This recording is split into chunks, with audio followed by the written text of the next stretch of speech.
नमस्कार साथियों, एक बार फिर आप सभी का स्टडी अड्डा ऑनलाइन क्लासेज में स्वागत है। हम डिस्कस कर रहे थे यूपीपीसीएल TG2 और technical helper exam special online test series. तो आज इसका सेकंड पार्ट डिस्कस करते हैं। चलिए, आज का अपना पहला क्वेश्चन इस प्रकार है। प्रतिरोध R1 के माध्यम से प्रवाहित होने वाली धारा की मात्रा कितनी होगी। तो R1 कहाँ है, ये रहा। इसमें से प्रवाहित होने वाली क्या पूछी है, धारा की मात्रा पूछी है। तो सबसे पहले सर्किट में क्या करना है, सर्किट की टोटल करंट निकालनी है। तो टोटल करंट निकालने के लिए सबसे पहले सर्किट को सोल्व करेंगे। ये दोनों किस में जुड़े हैं, समांतर क्रम में, तो इनका इक्विवेलेंट क्या आएगा, 50 ओम। ये दोनों किस में जुड़े हैं, समांतर में, इनका इक्विवेलेंट क्या आएगा, 100। तो टोटल इक्विवेलेंट रेजिस्टेंस कितना आ जाएगा, 150 ओम टोटल इक्विवेलेंट रेजिस्टेंस अपना आ जाएगा। वोल्टेज अपने को दिया है, तो उसके बाद क्या करेंगे, सर्किट की कुल धारा ज्ञात करेंगे। तो कुल धारा का फॉर्मूला क्या होगा, वोल्टेज अपॉन रेजिस्टेंस 24/150 करेंगे। सोल्व करने पे सर्किट की टोटल करंट कितनी आएगी, 0.16 एम्पियर। ठीक है, सर्किट की टोटल करंट कितनी आ गई, 0.16 एम्पियर। उसके बाद दोनों रेजिस्टेंस के मान इक्वल है, तो दोनों में से आधी आधी प्रवाहित होगी। तो क्या करना है, इसमें 2 का भाग देना, और उसके बाद राइट आंसर क्या आ जाएगा, R1 में से प्रवाहित होने वाली धारा कितनी आ जाएगी, 80 मिली एम्पियर। तो इसका राइट आंसर क्या हो जाएगा, ऑप्शन नंबर ए इसका क्या हो जाएगा, राइट आंसर हो जाएगा। चलिए, काफी इजी क्वेश्चन था। चलिए नेक्स्ट क्वेश्चन पे चलते हैं। क्वेश्चन नंबर 2 अपना इस प्रकार है। एक 1000 वाट का हीटर 200 वोल्ट विद्युत सप्लाई से जुड़ा है। यदि 1 महीने में 30 घंटे तक जुड़ा रहता है, यदि विद्युत के दाम 4 रुपये प्रति इकाई हो, तो महीने का बिजली का बिल कितना होगा, बताएं। लोड कितना दिया है, W इक्वल कितना दिया है, 1000 वाट क्या दिया है, W का वैल्यू दी अपने को। V की वैल्यू कितनी दी है, 200, और टाइम कितना दिया है, 4 घंटे। देखो क्या पूछा है, बिजली का बिल पूछा है अपने को इसके अंदर।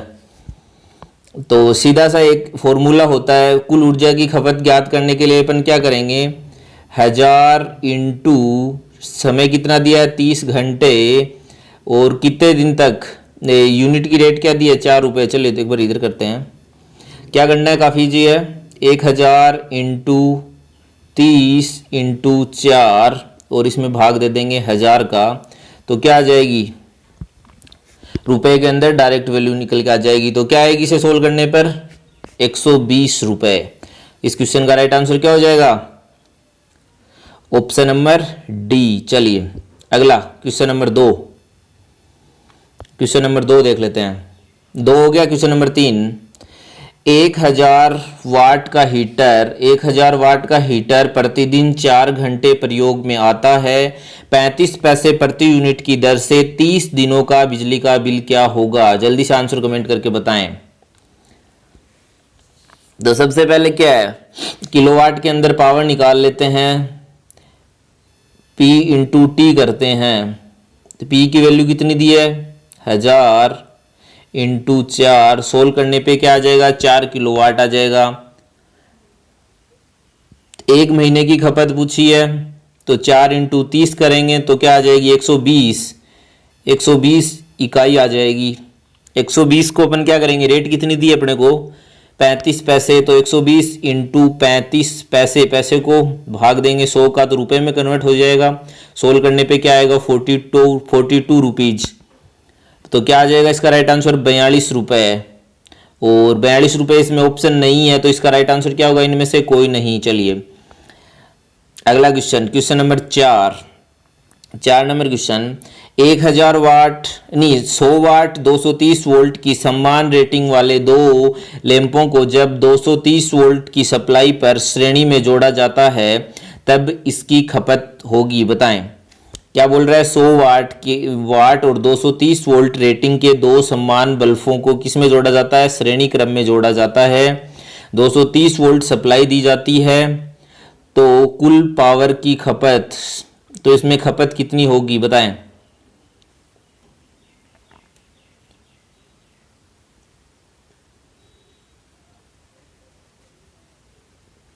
जल्दी से सोल्व करके इसका राइट आंसर बताएं क्या आएगा।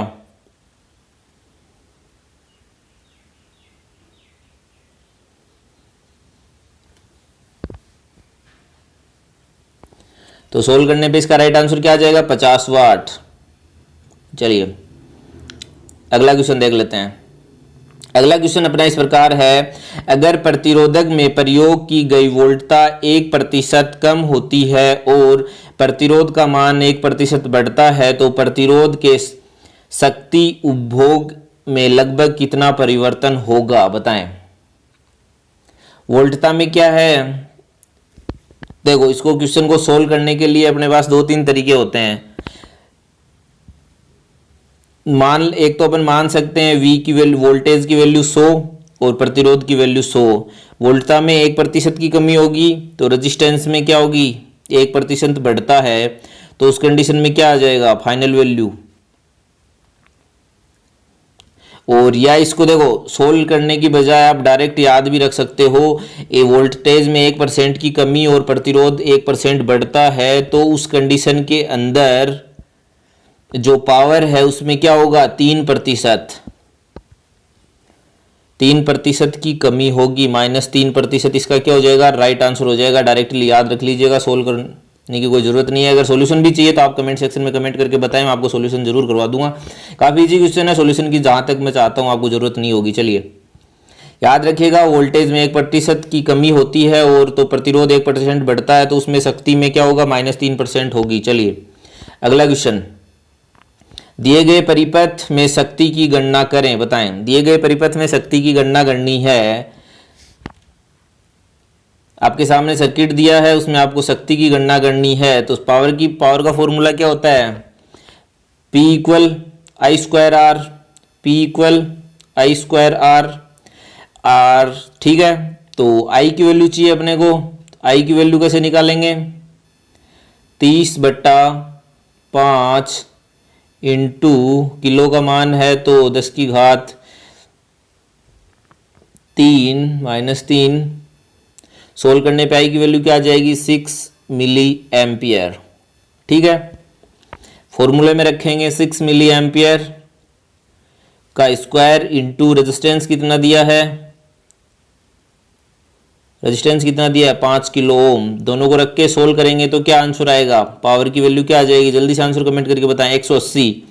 तो राइट आंसर क्या हो जाएगा, ऑप्शन नंबर ए। सोल्व करके आप देख सकते हो इसे। चलिए समझ में आ गया, तो राइट आंसर क्या हुआ, ऑप्शन नंबर ए।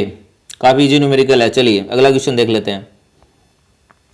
1000 ओम 1 वाट का एक प्रतिरोध कितनी विद्युत धारा को आसानी से प्रवाहित कर सकता है, बताएं। 1000 ओम प्रतिरोध है और 1 वाट है, वह आसानी से कितनी धारा को प्रवाहित कर सकता है। तो I = फॉर्मूला क्या होता है, W/R का √। ये फॉर्मूला होता है जहां पावर की वैल्यू अपने को वाट में कितनी दी है, 1 और रेजिस्टेंस कितना दिया है, 1000। इसे सोल्व करो और जल्दी से आंसर कमेंट करके बताओ क्या आएगा। फॉर्मूला ध्यान होना चाहिए, I = क्या होता है, W/R √, के अंदर सोल्व करेंगे तो क्या आएगा, 30 milli ampere. Option number C इसका क्या हो जाएगा, राइट आंसर हो जाएगा। चलिए अगला क्वेश्चन, एक बार फिर से एक सर्किट है, आपको एक सर्किट दिया है, उसमें क्या पूछा है, परिपथ में धारा I की वैल्यू पूछी है। धारा I कहाँ है, इसमें ये रही। तो इसे I निकालने के लिए सबसे पहले क्या करेंगे, ये दोनों रेजिस्टेंस किस में है, श्रेणी क्रम में जुड़े हैं। 30 और 30 ओम के दोनों रेजिस्टेंस किस में जुड़े हैं, श्रेणी क्रम में जुड़े हैं। तो इनका इक्विवेलेंट क्या आ जाएगा, 15 ओम। 15 और 30 दोनों किस में आ जाएंगे, समांतर क्रम में। 15 × 30/45 सोल्व करेंगे, टोटल रेजिस्टेंस आ जाएगा। टोटल रेजिस्टेंस आ गया और अपने को वोल्टेज दिया है, टोटल रेजिस्टेंस और वोल्टेज दोनों चीज़ें दी है। टोटल रेजिस्टेंस क्या आ जाएगा सोल्व करने पे,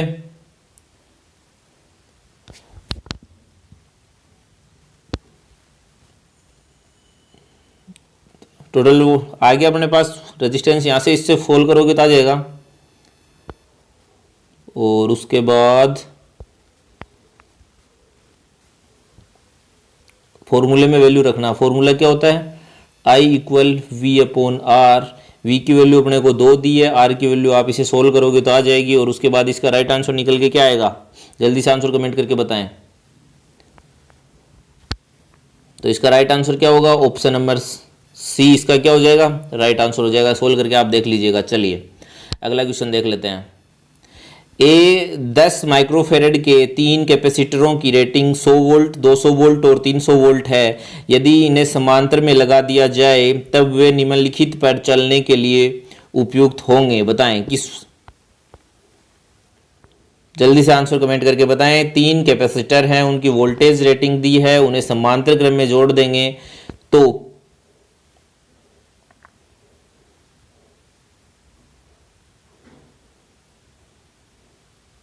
तो सबसे कम वोल्टेज रेटिंग वाला रेजिस्टेंस कैपेसिटर कौन सा है? 100 वोल्ट है। तो यह है ना 100 वोल्ट के लिए उपयुक्त होंगे। तो इसका राइट आंसर क्या हो जाएगा? ऑप्शन नंबर ए इसका क्या हो जाएगा? राइट आंसर हो जाएगा। अगर देखो 3 वोल्टेज रेटिंग यदि है 100, 200 और 300, अगर 300 वोल्ट लगाएंगे तो 100 और 200 वाले दोनों खराब हो जाएंगे, नहीं झेल पाएंगे। 200 लगाएंगे तो 200 300 वाला चल जाएगा, 100 वाला नहीं चलेगा। जो सबसे कम वोल्टेज रेटिंग दी है समांतर क्रम में क्या होता है? वोल्टेज इक्विवेलेंट होता है, बराबर होता है। तो इसका राइट आंसर क्या हो जाएगा? ऑप्शन नंबर ए। चलिए अगला क्वेश्चन। एक कंडेंसर अर्थात कैपेसिटर 280 वोल्ट 50 हर्ट्ज पर 4.4 एम्पियर धारा लेता है तो कैपेसिटर का मान क्या होगा? जल्दी से आंसर कमेंट करके बताएं। कैपेसिटर के अंदर धारा दी है आपको और वोल्टेज दिया है, तो फॉर्मूला क्या होता है? फॉर्मूला क्या होता है? एक्स सी इक्वल क्या होता है? V upon I. वी की वैल्यू अपने को दी है, आई की वैल्यू दी है। जल्दी से रखें और सोल्व करके बताएं।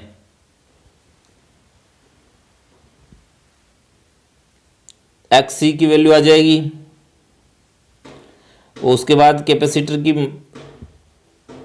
नेक्स्ट इससे एक्स सी की वैल्यू निकालो और एक्स सी की वैल्यू निकाल के क्या करना है? 1/2 पाई एफ सी फॉर्मूले के अंदर वैल्यू रखो, सोल्व करो। तो इसका राइट आंसर क्या आ जाएगा? 50 माइक्रोफेरेड सोल्व करने पर। चलिए न्यूमेरिकल में किसी भी प्रकार की प्रॉब्लम हो तो आप कमेंट सेक्शन में कमेंट करके बताएं और या इंस्टाग्राम पे हमसे कांटेक्ट कर सकते हैं। इंस्टाग्राम आईडी हमारी है स्टडी अड्डा ऑनलाइन क्लासेज। हम आपको वहाँ कंप्लीट सॉल्यूशन प्रोवाइड करा देंगे। यहाँ अपन ऑनलाइन टेस्ट सीरीज डिस्कस कर रहे हैं तो इसमें ज़्यादा अपन डिस्कशन नहीं करते, डायरेक्ट क्वेश्चन कर लेते हैं। चलिए अगला क्वेश्चन देख लेते हैं। अगला क्वेश्चन अपना इस प्रकार है।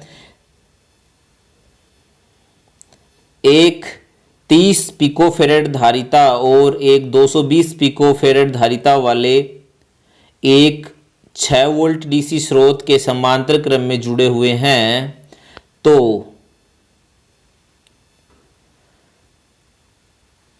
330 पिकोफेरेड धारित्र विभव होगा। बताएं। जल्दी से आंसर कमेंट करके बताएं इस क्वेश्चन का राइट आंसर क्या होगा।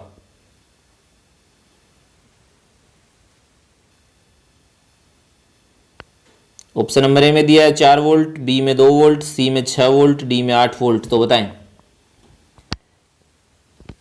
देखो क्या बोल रहा है, सर्किट बनाते हैं जो बोल रहा है उसके अकॉर्डिंग।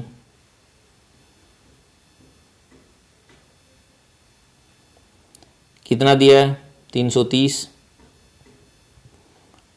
पिकोफेरेड और 220 पिकोफेरेड। ठीक है, इसे सोल्व करेंगे तो क्या है? समांतर संयोजन में वोल्टता का मान क्या रहता है? हमेशा समान रहता है। तो इसका राइट आंसर क्या हो जाएगा? स्रोत कितने वोल्ट का है? क्वेश्चन घुमाया हुआ है, कुछ नहीं है, एकदम इजी सा है। समांतर क्रम में वोल्टेज क्या होता है? समान होता है। तो वो का वो वोल्टेज इन पे जाएगा। इसने क्या बोला है? 330 और 230 के दोनों किस में जुड़े हैं? समांतर में जुड़े हैं। उनके साथ एक बैटरी समांतर में लगी है 6 वोल्ट की। ठीक है, हो गया। उन दोनों को सोल्व करेंगे। 330 आ गया।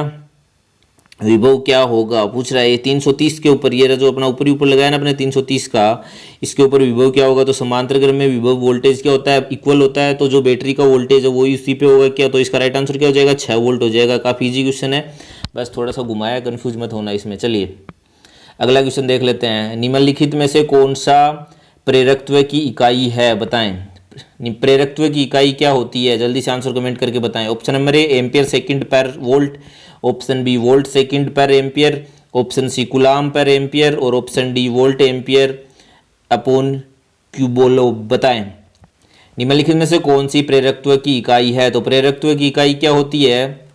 Volt second per ampere. Option number 20 का क्या हो जाएगा? राइट आंसर हो जाएगा। चलिए बिना देरी के हुए अगला क्वेश्चन देख लेते हैं। एक शुद्ध प्रेरक के लिए पावर फैक्टर क्या होता है? बताएं।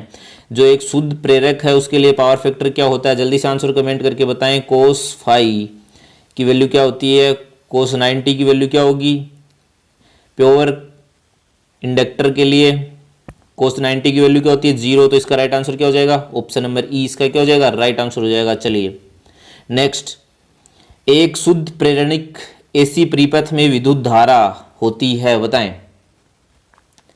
एक शुद्ध प्रेरणिक एसी परिपथ में विद्युत धारा होती है, तो देखिए आई और वी के बीच क्या है, 90 डिग्री एंगल है, तो बताएं वोल्टेज से क्या होगी, 90 डिग्री कम रहती है, इसका राइट आंसर क्या हो जाएगा, ऑप्शन नंबर बी इसका क्या हो जाएगा, राइट आंसर हो जाएगा। ये देख लीजिए डायग्राम के अंदर, समझ में आ गया। चलिए काफ़ी इजी क्वेश्चन था, अगला क्वेश्चन देख लेते हैं।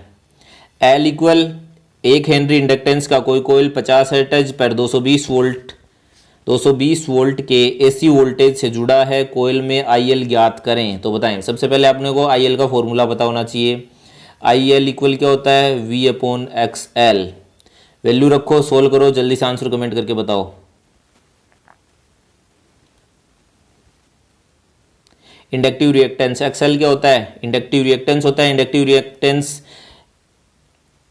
कोयल की कंडीशन में क्या होगा, इसका फॉर्मूला क्या होता है, एक्सएल इक्वल 2 पाई एफ एल। इसमें वैल्यू रखो, एक्सएल की वैल्यू आ जाएगी, वी की वैल्यू दी है, सोल्व करो, आई एल की वैल्यू आ जाएगी। तो आई एल की सोल्व करने पे क्या वैल्यू आएगी, ऑप्शन नंबर ई इसका क्या राइट आंसर क्या हो जाएगा, ई। सोल्व करके देख लीजिएगा, 700 मिली एम्पेयर इसका राइट आंसर होगा।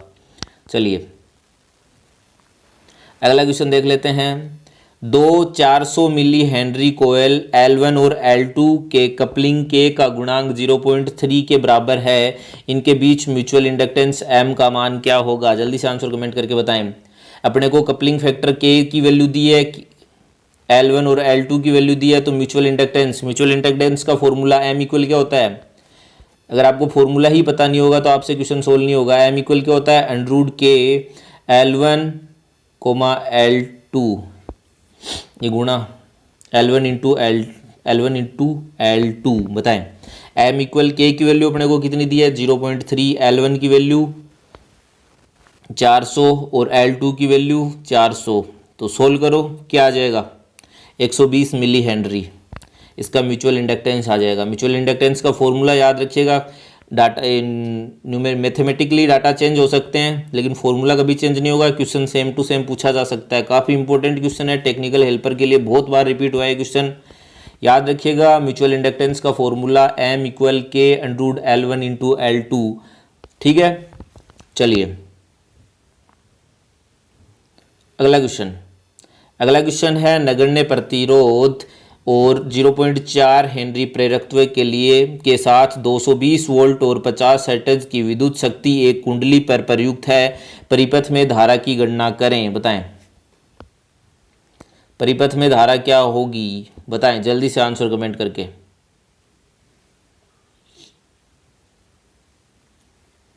तो धारा निकालने के लिए फॉर्मूला क्या होगा, आई L equal V L V. चलिए रुको, क्या करना है इसमें, अपने को परिपथ की धारा की गणना करनी है। तो धारा का फॉर्मूला क्या होता है, I L equal V upon X L, ठीक है। तो इसमें v की वैल्यू अपने को दी है इसने 220, अपने को दिया क्या नहीं है, एक्सएल नहीं दिया है, ठीक है। तो एक्सएल किस फॉर्मूले से निकालेंगे, अभी मैंने आपको बताया था। एक्सएल का फॉर्मूला क्या होता है, 2 पाई एफ एल। इस फॉर्मूले किससे अपन क्या निकालेंगे, एक्सएल निकालेंगे। एक्सएल में 2 पाई की वैल्यू आपको पता है, एफ की वैल्यू 50 दी है, एल की वैल्यू कितनी दी है 0.4 दी है, रख के सोल्व करेंगे तो एक्सएल की वैल्यू कितनी आ जाएगी 125.6 ओम एक्सएल की वैल्यू आ जाएगी। 220 बट्टा 125.6 इसे सोल्व करेंगे तो राइट आंसर क्या आ जाएगा 1.75 एम्पियर। तो इसका राइट आंसर क्या हो जाएगा, ऑप्शन नंबर बी। चलिए तो राइट आंसर क्या होगा इस क्वेश्चन का, ऑप्शन नंबर बी। चलिए किसी प्रकार की कोई दिक्कत हो तो कमेंट सेक्शन में कमेंट करके जरूर पूछें। और अगर आपने अभी तक स्टडी अड्डा ऑनलाइन क्लासेज के यूट्यूब चैनल को सब्सक्राइब नहीं किया तो जल्दी से सब्सक्राइब कर लें। रोजाना अपन इसी टाइम इस तरह की ऑनलाइन टेस्ट सीरीज डिस्कस करते हैं। चलिए अगला क्वेश्चन अपना इस प्रकार है, 3 कला डेल्टा संयोजित शुद्ध प्रतिरोधक परिपथ में शक्ति निम्नलिखित में से किस विकल्प द्वारा दर्शाई जाती है, बताएं। थ्री फेज डेल्टा संयोजन में शुद्ध प्रतिरोधक परिपथ में शक्ति निम्नलिखित में से किस विकल्प द्वारा दर्शाई जाती है? इसका राइट आंसर क्या होगा? जल्दी से आंसर कमेंट करके बताएं। डेल्टा कनेक्शन दिया है। डेल्टा कनेक्शन में क्या होता है? V phase equal line voltage equal phase voltage होते हैं किसमें? डेल्टा कनेक्शन में। ठीक है, तो बताएं राइट आंसर क्या हो जाएगा? थ्री फेज पावर क्या हो जाएगी? √3VL/IL। ऑप्शन नंबर डी इसका क्या हो जाएगा? राइट आंसर हो जाएगा। चलिए अगला क्वेश्चन, थ्री फेज स्टार संयोजित विशुद्ध प्रतिरोध परिपथ की शक्ति निम्नलिखित में से किस द्वारा दर्शाई जाती है? बताएं। अब स्टार के लिए पूछ लिया आपको, पहले डेल्टा में पूछा था, स्टार में तो बताएं। स्टार में VL इक्वल क्या होता है? √3V phase. स्टार में क्या होता है? Line voltage equal √3 phase voltage होता है। और इसमें के अंदर पावर क्या हो जाएगी?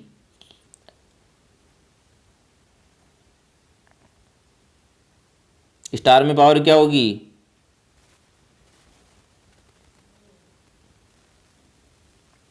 क्या होगी? √3VL/IL। इसके लिए राइट आंसर क्या हो जाएगा? Option number D. चलिए अगला क्वेश्चन, इंडक्टिव लोड जोड़े जाने पर शक्ति गुणांक पावर फैक्टर हो जाता है। बताएं, जल्दी से आंसर कमेंट करके बताएं। इंडक्टिव लोड जोड़े जाने पर शक्ति गुणांक पावर फैक्टर खालिस्तान हो जाता है। ये क्वेश्चन मैं आज आपको दे रहा हूँ। इस क्वेश्चन का राइट आंसर आप हमें कमेंट्स करके बताएंगे। और धन्यवाद दोस्तों, कल दोबारा मिलेंगे इसी टाइम एक नई ऑनलाइन टेस्ट सीरीज के साथ। आपको हमारे क्वेश्चंस कैसे लगे कमेंट करके ज़रूर बताएं। और अगर आपने स्टडी अड्डा ऑनलाइन क्लासेज के यूट्यूब चैनल को सब्सक्राइब नहीं किया तो जल्दी से सब्सक्राइब कर लें। रोजाना हम इसी टाइम इस तरह की ऑनलाइन टेस्ट सीरीज डिस्कस करते हैं। मिलते हैं कल दोबारा नए क्वेश्चंस नई टेस्ट सीरीज के साथ। जय हिंद, जय भारत।